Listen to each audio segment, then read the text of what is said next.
Akhirnya presenter Ruben Onsu bertemu dengan kedua putrinya dan Bertrand Beto. Terekam pertemuan dengan kedua putrinya begitu hangat, mereka melepaskan rindu dengan pergi bersama.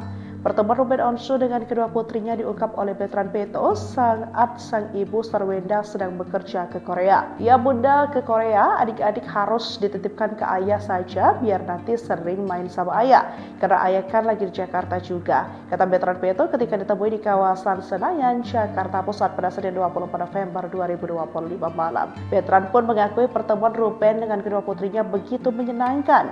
Bahkan kedua adik perempuannya meluapkan rasa rindunya kepada sang ayah. Adik-adik kangen banget karena sudah lama nggak jalan sama ayah. Jadi nempel banget. Maunya digendong terus sama ayah, tambah Bertrand Beto.